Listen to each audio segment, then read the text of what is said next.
자, 다음은 기본 응력 부분입니다. 기본 응력.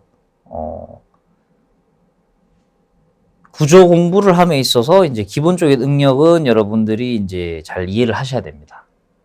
이 건축물에서 어떤 그 구조적인 부분이 어떻게 응력이 역할을 하고 발생이 되느냐. 이 부분을 여러분들이 이제 좀 이해를 하셔야 되는데요. 응력에는 먼저 일단 인장력이 있습니다. 인장력. 인장 반대되는 게 이제 압축이죠. 이제 요 다음에 나올 건데, 인장력은 이걸 서로 끌어당기는 거예요. 네. 여러분들 그 줄다리기 아시잖아요, 줄다리기. 줄다리기를 하시면은 그 줄이 이렇게 계속 인장력이 활동을 하는 거예요. 계속 늘어지려고 하는 힘. 그게 인장력이죠. 이게 건축에서는 어떻게 적용이 되느냐. 건축에서는 아까 앞에서 보시면은 이제 고정하중, 활하중, 풍하중, 각종 하중이 발생이 되죠. 하중이 발생이 되면 이 부재에는 응력이 발생이 하는데, 하중이 생기면 대부분은 복합적으로 오기 때문에 휨 응력이 발생이 됩니다. 휨. 뒤에 나오지만 이 인장 같은 경우에는 자, 이렇게 보가 하나 있어요. 보가 하나 있으면 저희가 기본적으로 고정하중, 활하중에 의해서 상부에서 저희는 중력을 받고 있는 지구에 살잖아요. 예, 중력에 의해서 상부에서 하중이 발생하게 됩니다. 이런 보에 하중이 발생이 되면 보가 이렇게 휘죠. 네. 눈으로 보이진 않지만 이 정도 휩니다. 이 정도 휘면은 여기에는 압축, 여기에는 인장이 발생이 되죠. 이 인장. 이 분필을 이렇게 위에서 꾹 누르면 밑에는 늘어지려고 해요. 위에는 막 이렇게 압축이 와요. 이 늘어지려고 하는 그게 인장입니다.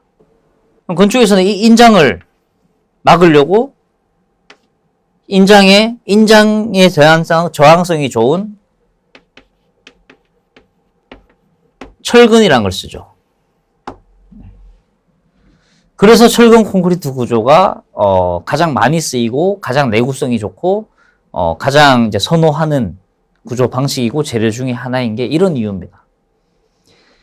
압축력에 강한 콘크리트와 인장력에 강한 철근을 둘이 콜라보를 해서 둘이 결합을 해서 복합 재료로 사용을 하면 압축력도 견디고 인장력도 견디고 압축력도 견디고 인장력도 견디는, 그게 철근 콘크리트가 가장 선호되는 이유인 거죠. 그래서 기본적으로 이 건축 구조물에는 이런 인장력이 발휘가 되는 상황이 있습니다. 그래서 재료로 철근 같은 걸 이용을 해서 이런 인장력을 대응을 한다. 네, 이런 인장력이 있다. 그렇게 내용을 보시면 되고요. 다음은 이제 압축력입니다. 압축력. 압축력은 인장력의 반대죠. 예, 압축을 하려고 하는 힘. 서로 이렇게 밀려고 하는 힘. 예.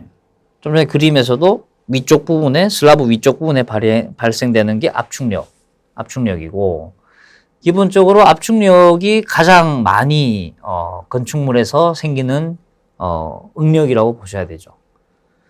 저희가 기본적으로 수직력을 가장 많이 받고요. 그 다음에 옆에서 오는 수평력, 지진 또는 바람, 이런 수평력에 대해서도 받는데, 가장 많은 응력을 받는 게 이제 압축력이다. 그래서 건축물이 이렇게 서 있으면 기본적으로 계속 이렇게 땅으로 누르고 있죠. 땅으로 누르고 있고. 그러니까 일단 저희가 생활하는 어떤 건물에서도 보면 기둥, 벽, 이런 부분들은 거의 압축력을 받는다고 보시면 돼요. 예. 그럼 압축력을 받는 게 가장 많다. 그래서 기본적으로 응력은 이런 압축이 있다. 압축력이 있다.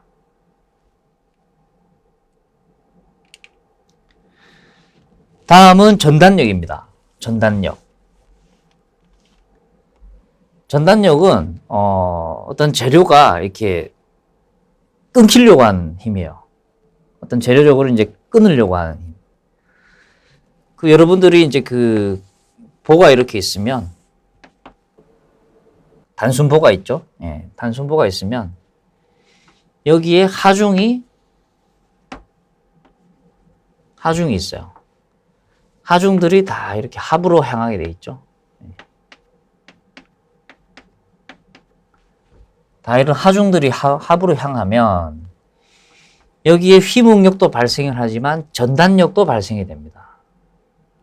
이 전단력은 이 무게를 지탱하면서 이 전단 구간에 이거를 자꾸 끊으려고 하는, 이 보가 있잖아요. 예. 이 보를 이렇게 힘을 주고 이렇게 힘을 주면, 그러니까 여기 같은 경우에는 이게 보면은 여기에 기둥이 이렇게 버티고 있죠. 자, 이런 기둥은 힘이 일단은 버티기 때문에 위로 향하고 있어요. 근데 위에 하중들은 슬라브에서는 밑으로 향하고 있어요. 그러면은 위로 올라가는 힘하고 밑으로 내려가려는 힘하고 이렇게 이제 끊기려고 하죠. 이렇게. 이런 식으로 이렇게 발생이 되는 힘이 전단력이다. 네, 이렇게 보시면 되고요. 다음은 휨 응력입니다. 네. 최대 인장에서 최대 압축까지 직선으로 응력이 변화되는 상태. 뭐 이렇게 나와 있는데, 자, 휨은 이제 인장과 압축이 합성된 것이다. 이렇게 나와 있죠. 휨 응력은 두 개가 동시에 일어나죠.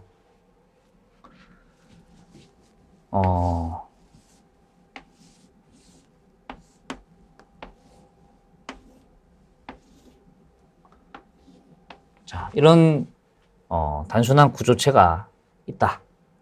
네. 그렇게 하면은 이게 기둥이죠, 기둥. 네.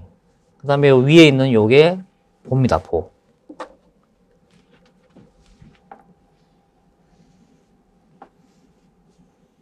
네.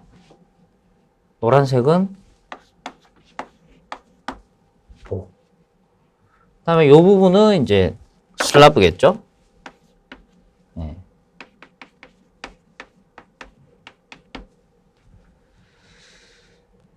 기본적으로 이게 하중, 고정하중, 활하중, 풍하중, 지진하중, 이런 하중들이 작용을 했을 때는 휨이 발생을 합니다. 기본적으로 이 보랑 슬라브 같은 경우에는 아래쪽으로 이렇게 휘려고 하고요. 기둥 같은 경우에도 여기서 수평력이 왔다. 그러면 얘도 자꾸 이렇게 휘려고 합니다.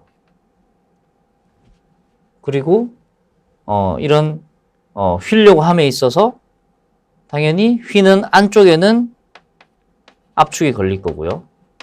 휘는 바깥쪽에는 인장이 걸릴 겁니다. 예. 슬라브 보 같은 경우에도 윗부분에는 압축, 아래쪽에는 인장. 이런 식으로 응력은 단순하게 딱 압축력만 또는 인장력만 이렇게 받지는 않습니다.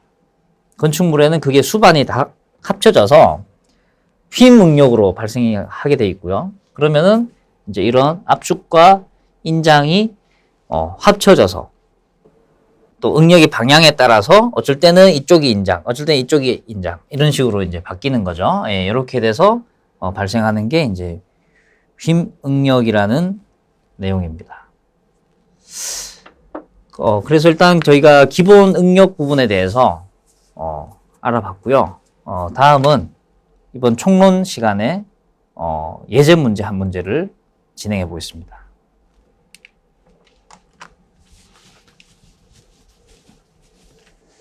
자, 문제는 다음 각 구조 시스템에 관한 정의로 옳지 않은 것은 1. 모멘트 골조 방식, 수직 하중과 횡력을 보와 기둥으로 구성된 라멘 골조가 저항하는 구조 방식. 맞죠?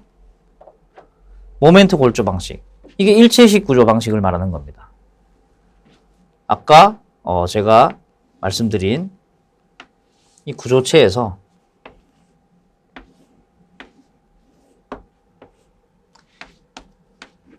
보, 기둥. 이 부분을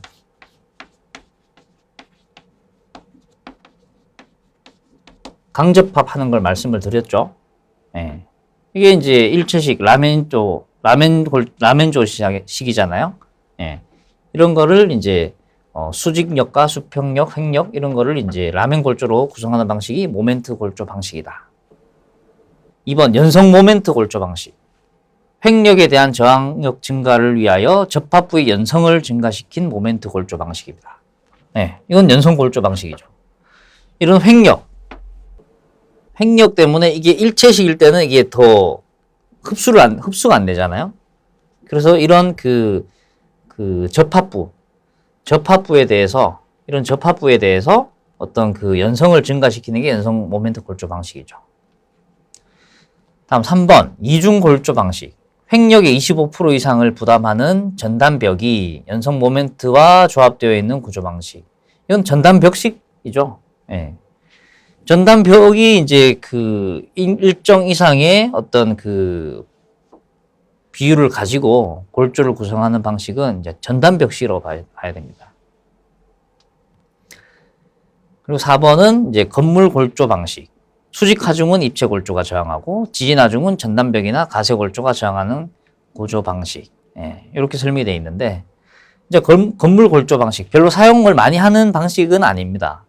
용어 자체도 그렇게 익숙치 않은 용어긴 한데 결국에는 이제 하수직 하중에 대해서 어떤 그 골조가 부담을 하는 수직 하중 부담하는 골조가 있고 또 지진 하중에 대해서 또 전담하는 어떤 부재가 있다.